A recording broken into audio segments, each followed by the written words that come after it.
timeline when he comes around the corner of that big block of encumbrance there and running, there's a timeline showed up on a video, right? Right. That shows that there is a definite timeline. As he's now approaching, then you see in front of that, somebody's just walking really gently on the road. Then the bullet goes off, and the timeline on the cameras on inside the field are exactly 5 seconds slower or faster, which means that he was not in the bullet. He saw the shooter, because the bullet didn't come from the front, it came from the back. They all know that. You know that. It's not from the front, it's from the back. I mean, the way the aorta split, though. Okay, yeah, it came out this way. Did you see that his air thing came out? Did you see the one video? I'm going to have to watch it again. Okay, now just a second. When the bullet goes in, it wasn't from the front, it was from the back side. That's why there is a problem with the navigation of that bullet. That when it goes in, the earpiece flies out, it's on a cord wrapped around the back of his highs, it pulls his shirt up, Charlie then reaches up like now this. That I remember seeing. Okay, right. But his shirt goes up first because the thing goes out, because the concussion going into his body. And the ear thing coming out is pulling it blows out, up. it takes that shirt, pulls it up, and he goes up. Right. And then they show blood coming out of the other side. They now know that the angle that was now the FBI saying it's not the same. I haven't read anything on it yet, but that's definitely worth looking at. Okay. Now I know, again, that's one of I think that's.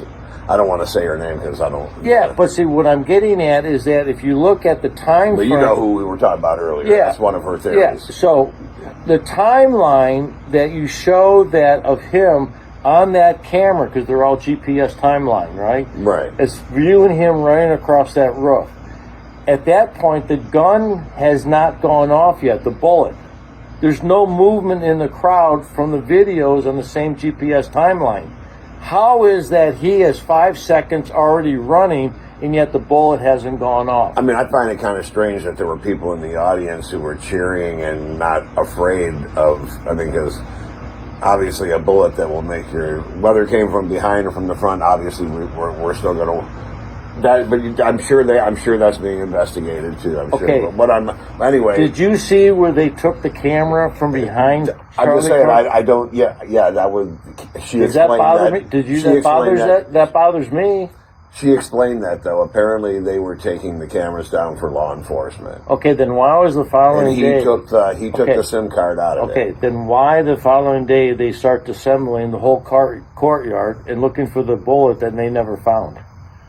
Yeah, that part is kind of strange. That part is kind of. No, dude, I'm with you on that. Isn't that a crime Our person scene? said the same thing about that too, and that part makes you go. Some attorney said to me that's called spoilization of defense, meaning that defense already says you already destroyed all the defense. So there's nothing you found. Were you stealing things and then fabricating? Right. And who takes a courtyard apart after a guy got shot? It is kind of weird that the FBI didn't have caution tape and the local police and sheriff didn't have. That's called spoilization in a defense. I just read that. I couldn't believe it. I'm like, my God. Yeah, that part is really so. And even the guy who was known by the other person that we were talking about before the video started. Yeah. Sorry, guys, I can't use her name. Yeah. So, but anyway. So, no, I agree.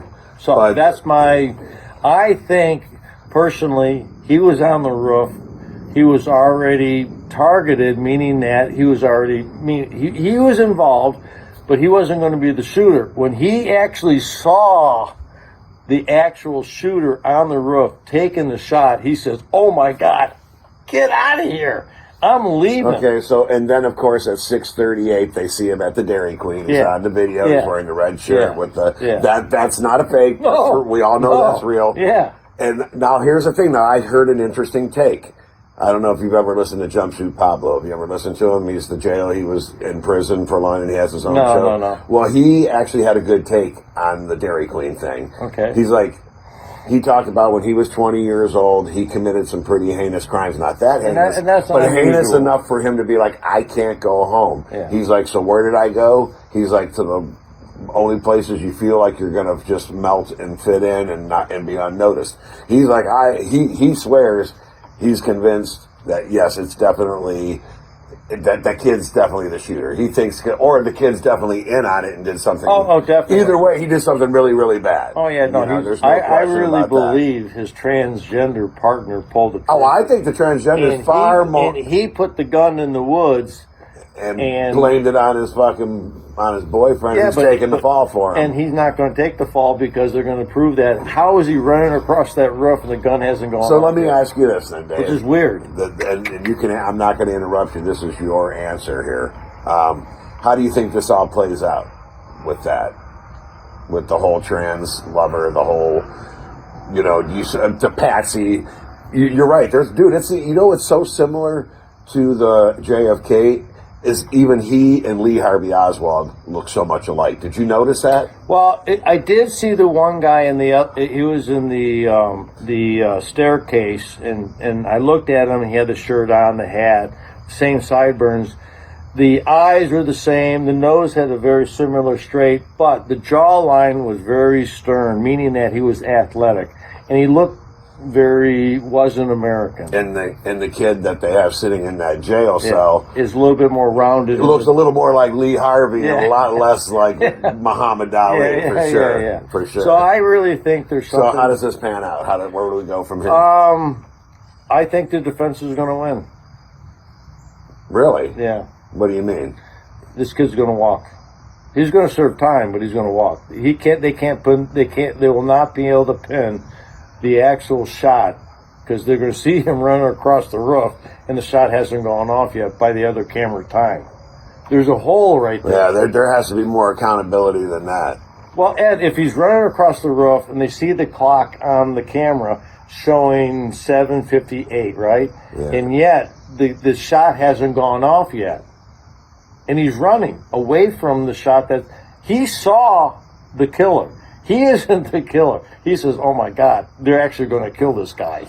Well, I mean, they're asking for the death penalty, Oh, yeah. So this kid better hurry up and get his shit together. If there's a truth that he needs to tell, he needs to tell it. There's a guy that I listened to, was really interesting. He says, well, I'm going to play the devil advocate. And I start listening to him and goes, I already got like 5 points that he could swing out of this. I'm like, what? So there is going to be some problems with this case. It's starting off with a lot of conspiracy to be so. And when you have conspiracy involved, you're always going to have doubt. There's no question about it. Well, now they're going to do the factual and say. So ultimately, you think this kid's going to end up at some point down the line? He's not going to the he's not going to the gas chamber. He's not going to the firing squad. They can't because it's not. And I didn't think he was going to get the firing squad either. I think if he was the actual trigger, yeah, I think he should. I don't think he would even get if he was the actual trigger. No. Amen.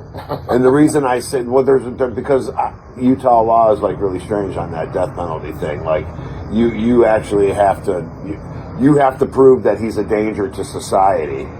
That's assassination. No, I mean, you would have to prove that like 30 years down the road, if he could get out of prison. The governor, I'm not sure. You would have to prove that he is sane, it won't hurt, that he will kill if he comes out again. That's the only way they can really give him the death penalty. That's hard to prove. Dude. That's hard to prove. The governor, when he said that and he was going through the litany of his charges, he says, by the way, there is a death penalty on the table. It is on the table, but he said on the table because he knows that's as far as it's going to go. Yeah. That's why he said that. I agree with you on that. Well, because it's a Mormon state.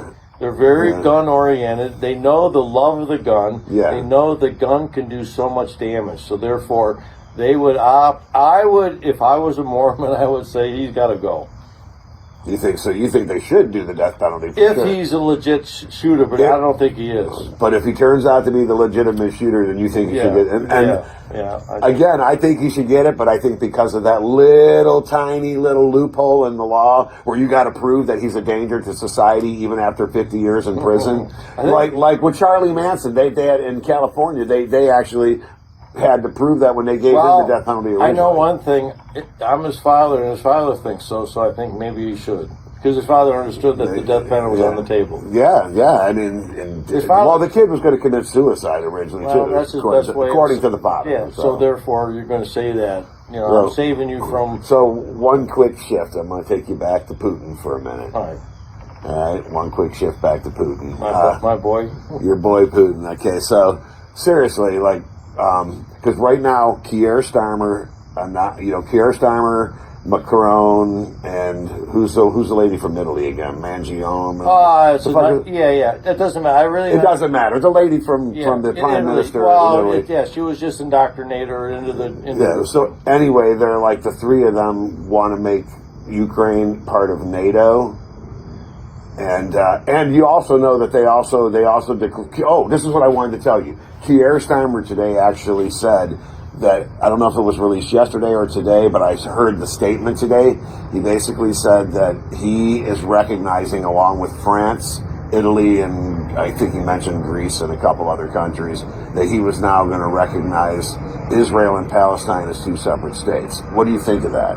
Okay, well, first of all, there's two prior to that. I have to clean up the first one. Okay. That what was going to happen to Ukraine. Okay, Ukraine. I'm sorry. Yeah. No, two questions. I really believe Ukraine is going to be absorbed into Poland.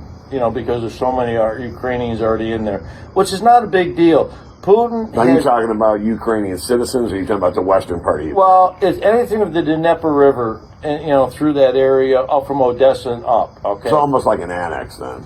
Well, it's inevitable because but voluntarily. Okay, but once the Russians choke off Odessa, meaning that was traditionally Russia for thousands of years, and once they choke that off, that's their lifeline to everything. So therefore, there's going to be nothing more than absorption.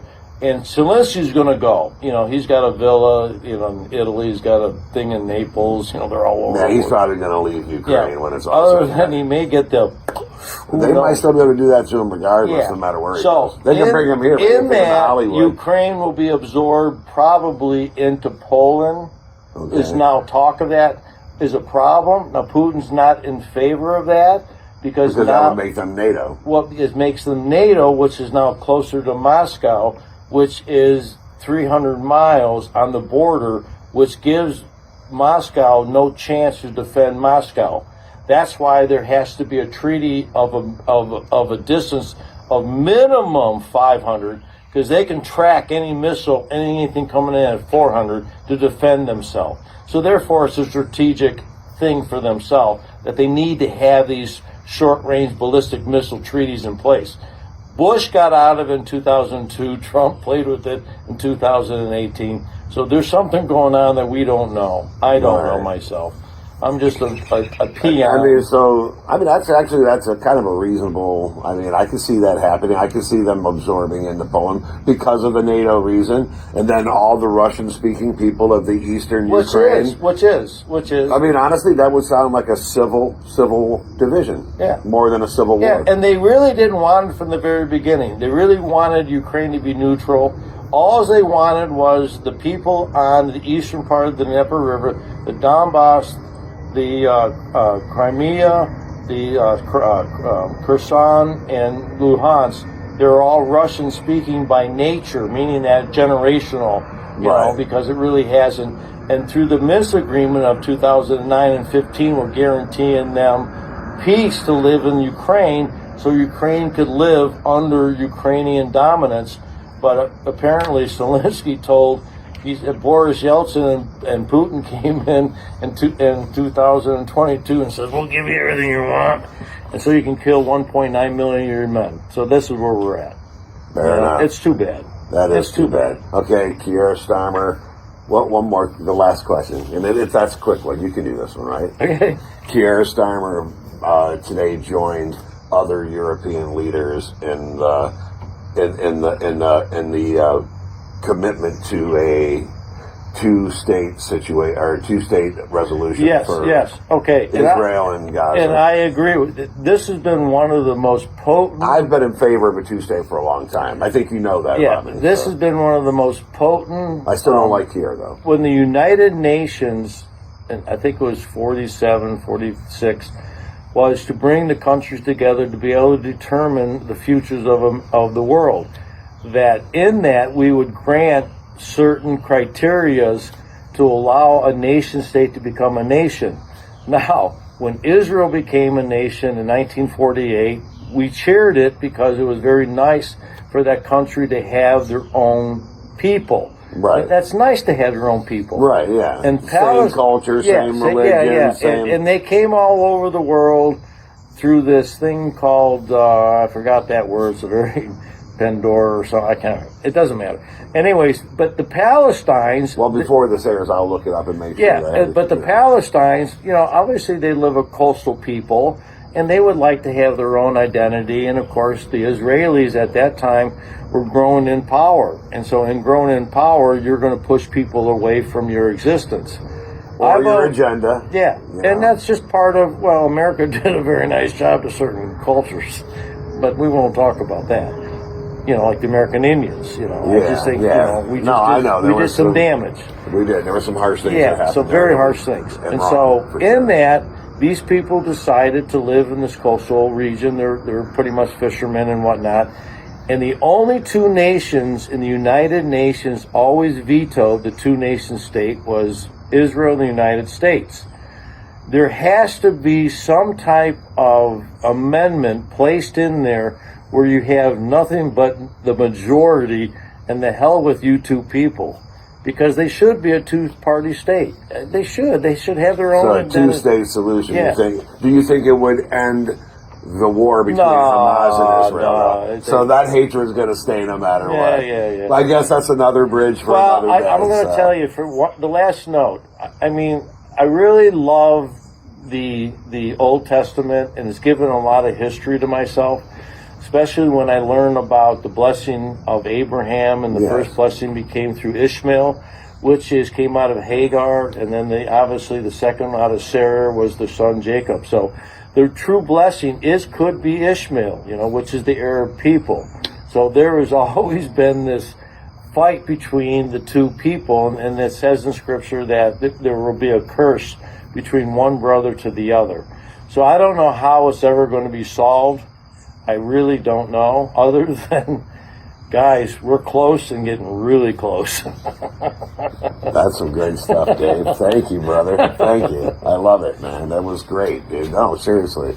I learned so much from you, both politically, historically, and because spiritually, too. My passion is for both uniting both Arabs and the Jews together, and it can't happen because there's a curse that's placed thousands of years ago, and it's evident today. Well, at some point they could resolve that curse. Right? I suppose that's what the Abraham Accord was trying to do, why Trump was really on that, but right now there's a problem in that country is that they're all uniting between the Sunnis and the Shiites because there's so much problems that's going on that I'm not sure what's going to happen to that country. I think that country it's in dire straits. I don't know what's going to happen to her. I feel bad for what she's doing. As a Christian, in church we used to have to pray for her, for her salvation, for her, and right. And she became very prosperous. She actually, the whole Middle East loved her. She had fruit, flowers, vegetables for everybody. Everybody joined in on that. But man, I tell you, I don't know what happened. Why everybody wants to hate everybody. It's really too bad. It is too bad. I'm an American. I'm an American. And I love Ed, and I love the Brickyard. The Brick Road Podcast. That's right. And you have just ended another session with Dialogue with Dave. Thank you for listening, y'all. See ya. Peace, brother. I gotta go pee, Ed. I'm gonna cut that part out.